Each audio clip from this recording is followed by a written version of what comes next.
మన దేశంలోనే the best varicose vein hospital.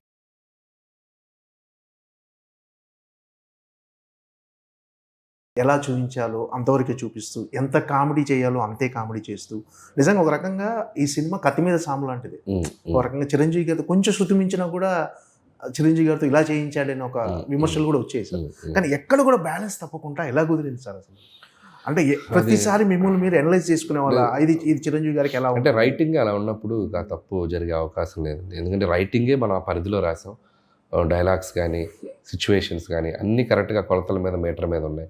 So ఆయన గ్రేట్ ఆర్టిస్ట్.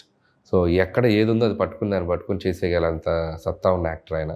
సో ఈ సినిమా మీటర్ ఇది, ఈ సినిమా లెవెల్ ఇది, ఈ సినిమా ఇంతే ఉండాలి, ఈ సినిమాకి ఇలాగే రాసుకున్నాడు ఇతను, ఇదే మనం డెలివరీ చేయాలి అని చెప్పి ఆయన ఆ కథను బట్టే అర్థం చేసుకున్నారండి. సో ఆ స్లోగా ఇద్దరి మధ్య ఆ ఫ్రీక్వెన్సీ మ్యాచ్ అయ్యేసరికి ఇంకా బెటర్ అవుట్పుట్ రాగలిగింది.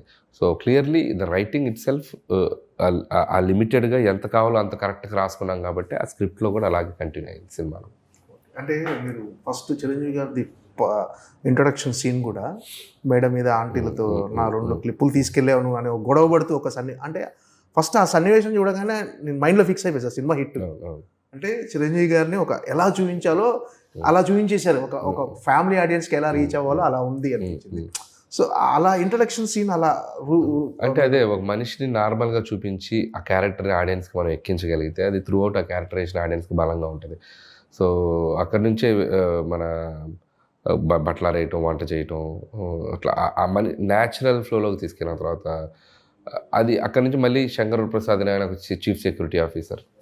సో దాన్ని పట్టుకొని మళ్ళీ ఒక హీరోయిజం చేస్తాం. మళ్ళీ కామన్ ఆడేలాగా సీరియల్స్ చూస్తుంటారు ఆయన. సో ఆ సౌమ్య క్యారెక్టర్ ఉంటుంది కదా సీరియల్లో చూస్తూ, సౌమ్య క్యారెక్టర్లో వైఫ్ని, హస్బెండ్ క్యారెక్టర్లో తన్ని చూసుకుంటూ దాన్ని అనలైజ్ చేసుకుంటూ వెళ్తుంటారు. ఆ సీరియల్ది కూడా ఒక ట్రాక్ లాగా ఉంది చాలా వరకు అక్కడక్కడ. సో అలా కామన్ మిడిల్ క్లాస్ మెంటాలిటీస్కి దగ్గరగా ఉండే మూమెంట్స్ అన్ని దాంట్లో ఇన్వాల్వ్ చేసుకుంటూ వచ్చాం. అయితే కాస్ట్యూమ్స్ విషయంలో కూడా చాలా కేర్ తీసుకున్నారు సార్. అంటే ఆయన్ని ఆ బ్లాక్ సూట్లో చూపించడం కానీ, నెక్స్ట్ నయనతార గారిని కలిసినప్పుడు వాళ్ళ మధ్య లవ్ వచ్చే సన్నివేశాల్లో కానీ ఏం సార్ కాస్ట్యూమ్స్ విషయంలో చాలా కేర్ తీసుకున్నట్టున్నారు. లుక్ విషయంలో ద బిగినింగ్ మేము ఫోటోషూట్ చేసినప్పుడే మాకు ఆయన లుక్ చూడగానే ఎక్స్ట్రాడినరీగా ఫీల్ అయ్యాం. సంథింగ్ స్పెషల్గా ఉండబోతున్నారు ఈ సినిమా అనేది అర్థమైంది. సో ఇక అది అలాగే కంటిన్యూ చేశాను. టీం ప్రాపర్గా ఉన్నారు, ఆయన చాలా కాన్ఫిడెంట్గా ఉన్నారు, ఆయన చాలా ఫోకస్డ్గా చిరంజీవి గారు కూడా లుక్స్ మీద డిసైడ్ అయ్యారు. అండ్ టీమ్ అశ్విన్ మంచి డిజైన్స్ తీసుకొచ్చారు, అండ్ సుస్మిత గారు సూపర్వైజ్ చేశారు, అండ్ చిరంజీవి గారు దాన్ని ఆయన కమాండ్ చేస్తూ ఎట్లా ఏం కావాలి, ఏ సీన్కి ఏ మూడు ఉంటే బాగుంటుంది అవన్నీ నన్ను ఏదన్నా అనిపిస్తే నన్ను ఇట్లా ఏమన్నా చేయొచ్చా అని నన్ను ఎక్స్పెరిమెంట్ అడిగి, సో అలా ఆయన బాగా ఇన్వాల్వ్ అయి చేసుకున్నారండి చిరంజీవి గారు కూడా. అంటే కొన్ని విషయాలు చిరంజీవి గారు సజెషన్స్ ఏమైనా తీసుకున్నారు సార్? ఆయన ఇలా సజెషన్స్ అంటే ఆయనకు అనిపించినవి ఎప్పుడు హీ కెన్ త్రో అండి, ఇస్తుంటారు. సో ఇట్లయితే బాగుంటుందేమో చూడమ్మా అంటే బాగుంది సార్ అంటే నచ్చితే దాన్ని యాజ్ ఇట్ ఈస్గా ఇంప్లిమెంట్ చేస్తాను, లేదంటే సార్ ఇది బాగుంటుందేమో అని చెప్పి నేను కన్విన్స్ చేస్తాను. సో ఆ మ్యూచువల్గా ఇద్దరికి అండర్స్టాండింగ్ ఉందండి. సో అది హ్యాపీ, ప్రాబ్లం ఏం లేదు. అంటే క్లైమాక్స్లో ఒక సన్నివేశం ఉంటుంది సార్, జరీనా బేగం గారిది మన నయనతార గారితో మాట్లాడే ఒక కాఫీ తాగే సన్నివేశంలో భర్త రక్త సంబంధించిన వ్యక్తి కాదు, అందువల్లనే కొంచెం మనం చాలా అలా తీసుకుంటాము వాళ్ళని అని ఒక ఆ వివరించే సన్నివేశం ఐడియా ఎవరిది సార్? అంటే నిజంగా చెప్పాలంటే అది ఇంకా ఎక్కువ ఎలివేట్ కదా, హైలైట్ అయిన సన్నివేశం సార్. అవును, అది రైటింగ్ చాలా నాకు ఎప్పటి నుంచో అది అబ్జర్వేషన్. స్క్రీన్ ప్లేకి సంబంధించిన చాలా అదే మనకి ఆ జరీనా వైబ్ క్యారెక్టర్ ఆవిడ అక్కడికి రావటం, కోడలతో మాట్లాడటం, ఆ మాట్లాడేది కూడా చాలా లైవ్లీగా, ఏదో కూర్చొని మాట్లాడుకున్నట్టు కాకుండా ఆవిడ can I make a coffee for you అంటాం, ఆవిడికి కాఫీ పెట్టించడం, నయనతారకి పెట్టించే ప్రాసెస్లో కథ చెప్తూ ఉండటం, దాంట్లో నుంచి ఒక ఇంపార్టెంట్ మ్యాటర్ని చాలా క్యాజువల్గా డెలివర్ చేయటం లేడీస్కి. అంటే జనరల్ అది ఫ్యాక్టే కదండి. అంటే ఎక్కడైనా కూడా అమ్మాయిలు కానీ ఎవరైనా కానీ మన ఫ్యామిలీకి బ్లడ్ రిలేషన్కి ఫస్ట్ ఇంపార్టెన్స్ ఇస్తాం. హస్బెండ్ అన్నప్పుడు తెలియకుండా ఒక ఇది ఉంటుంది, మ్యూచువల్, అది అబ్బాయి అవ్వచ్చు అమ్మాయి అవ్వచ్చు, బట్ జనరల్గా జరిగే ఒక ప్రాసెస్ అది. సో దాన్ని మనం ట్యాగ్ చేసి చెప్పడం వల్ల చాలామంది కనెక్ట్ అయ్యారు. చెప్పే విధానం నచ్చింది. అండ్ ఏదైనా థర్డ్ పర్సన్ ఉండకూడదు. So anything both should sort it out అది చెప్పాం. సో అది చాలా బ్యూటిఫుల్ సీన్, సినిమా మొత్తంలో one of the highlight scene. అది పర్ఫెక్ట్ ప్లేస్మెంట్లో వచ్చింది. నా కెరియర్లో నేను చాలా మెచ్యూర్డ్గా, చాలా బాగా రైటింగ్ చేసిన సీన్ అని నేను పర్సనల్గా ఫీల్ అవుతాను.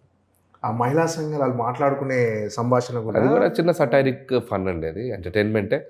జరుగుతున్న సోషల్ లైఫ్లో, సొసైటీలో జరుగుతున్న పాయింట్స్ని మనం కొద్దిగా హాస్యంతో కలిపి చిన్న సటైర్స్ వేయటం. సో అది ఎక్కడ చేయొచ్చు, ఎక్కడైనా మనకు అవకాశం ఉన్నప్పుడే. అది ఎవరి మనోభావాలు దెబ్బతినకుండా జరగాలి. సో లక్కీగా లేడీస్ ఎక్కువ ఎంజాయ్ చేస్తున్నారు అది. సో ఎందుకంటే 1%, 2% అలాంటి కేసెస్ చూస్తున్నారు కాబట్టి ఎవ్రీవన్ కెన్ రిలేట్ దట్. మన చిరంజీవి గారు కూడా ఇంటర్వ్యూలో చెప్పారు సార్, సురేఖ గారు మేడం అది బాగా ఎంజాయ్ చేశారు ఆ scene అని. అవును, అదే చెప్తున్నాను కదా. చాలామంది ఎంజాయ్ చేశారు అది. సో అది కూడా one of the highlight film. Okay, అంటే మెయిన్గా అంటే ఈ సినిమాలో మీకు మెయిన్గా టఫ్ అనిపించిన పార్ట్ ఏంటి సార్? అంటే చిరంజీవి గారితో సాంగ్ అంటే first situation song hook step లేదు, దాని ముందు వేరే సాంగ్ ఉంది. ఆ సాంగ్ని మార్చడమే పెద్ద టఫ్ అనిపించింది నాకు. దాన్ని చిరంజీవి గారి టైమింగ్లోకి తేవాలి. ఒక గ్యాంగ్ లీడర్లో చిక్కు చేయలేం. ఒక ఇంట్రడక్షన్ సాంగ్ వస్తే చిరంజీవి గారి దాంట్లో బద్దలైపోయాయి థియేటర్స్. రౌడీలో కానీ, సో గరాణా మొగుడులో కానీ, బంగారు కొడపెట్టి ఒక ఇంట్రడక్షన్ సాంగ్ ఎనర్జీ కావాలి అనే దాంట్లో చాలా స్ట్రగుల్ అయ్యాం. ఆ స్ట్రగుల్ అయిన దాంట్లో వచ్చిన పాటే హుక్ స్టెప్. అది మోడర్న్గా ఈ జనరేషన్కి బాగా రీచ్ అయ్యేలా అది బాగా వచ్చింది. అది వచ్చాక మీకు రిలీజ్ అయ్యాక తెలియకుండానే ఒక వైబ్ క్రియేట్ అయింది సినిమాకి. అది క్యారీ ఫార్వర్డ్ చేసాం. అంటే హుక్ స్టెప్ పాట కంటే ముందు ఒకలా ఉంది, హుక్ స్టెప్ పాట వచ్చిన తర్వాత ఒకలా ఉంది. అదే చెప్తున్నాను, ఆడియన్స్కి ఒక ఎక్సైట్మెంట్ క్రియేట్ అయింది. ఓ ఫ్యాన్స్కి కూడా ఈ సినిమా ఏదో మామూలు సినిమా కాదు, దీంట్లో మ్యాటర్ చాలా వేరేలా ఉండబోతుందని చెప్పి వాళ్ళు ప్రిపేర్ అయ్యి వచ్చారు. సో వాళ్ళ అంచనాలకు అందుకుంది సినిమా. ఈరోజు అద్భుతమైన విజయం. చిరంజీవి గారితో ఉన్న ఆ ట్రావెలింగ్ ఎలా ఎంజాయ్ చేశారు? అంటే సినిమా డే 1 నుంచి సినిమా చిరంజీవి గారితో కథ చర్చల దగ్గర నుంచి మొదలైన జర్నీ ఈరోజు రిలీజ్ అయ్యే వరకు మా ఈక్వేషన్, మా ఇద్దరి మధ్య ఒక బాండింగ్ కానీ చాలా పీక్ చేరుకుందని చెప్పాలి. ఇద్దరం చాలా జెల్ అయ్యాం. ఇద్దరం ఒకరి మీద ఒక బిలీఫ్ ఉంది, ఇద్దరికి ఒకరికి అండర్స్టాండింగ్ ఉంది. సో చాలు, ఇది ఒక అచీవ్మెంట్లా ఫీల్ అవుతున్నాను నేను. More than a blockbuster, more than a success, I got that a personal space with Chiranjeevi garu. That's enough for me. అంటే ప్రివ్యూ చూసిన తర్వాత వెంటనే చిరంజీవి గారు ఇంటికి వెళ్ళిపోయారు. ఆ మూమెంట్స్ ఎలా ఉన్నాయి? Extraordinary. And the first moment cinema release అయ్యి అది ఆ పెద్ద హిట్ అని తెలిసాక ఆయన కలవటం, ఆయన అలా హక్ చేసుకోగానే ఆయన నేను అఫెక్షనేట్గా ఆయన నన్ను ప్యాంపర్ చేశారు. అది బ్యూటిఫుల్ మూమెంట్ నా కెరియర్లో. రామ్ చరణ్ గారు సినిమాని బాగా ఎంజాయ్ చేశారు అందరూ.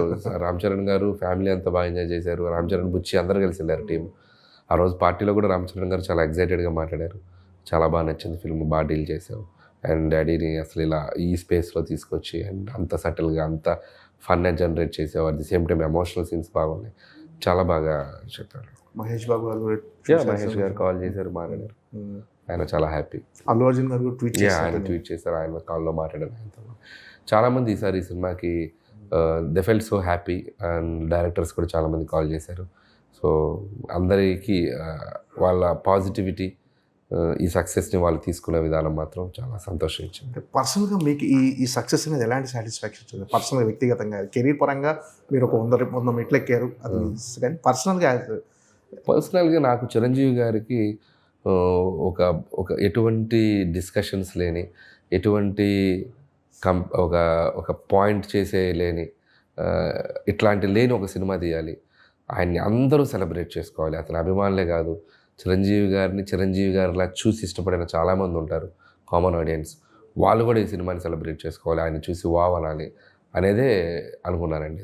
That is the only thing I felt and I execute చేశాను. ఈరోజు అదే నాకు ఒక super feeling. And for more videos, please subscribe to iDream. Please subscribe to iDream. Please subscribe iDream. And please subscribe to iDream. For more videos, subscribe to iDream. please like, share and subscribe to the channel. Congratulations, iDream. Subscribe to iDream. Subscribe to iDream. So subscribe to iDream Media. iDream team andarki huge congratulations. Please subscribe iDream Media. Please subscribe to iDream. Subscribe iDream. Please subscribe to iDream. iDream అంటే నా కళల ఛానల్ను subscribe చేసుకున్న నోరు తిరుగుతలేదు, మీరైతే గంట గుర్తు కొట్టండి. For more such videos, please subscribe to iDream. Subscribe to iDream. Please subscribe to iDream. Please subscribe iDream Media. Please do subscribe to iDream. Please subscribe to iDream Media. For best entertainment and information, please subscribe iDream. And don't forget to subscribe to iDream.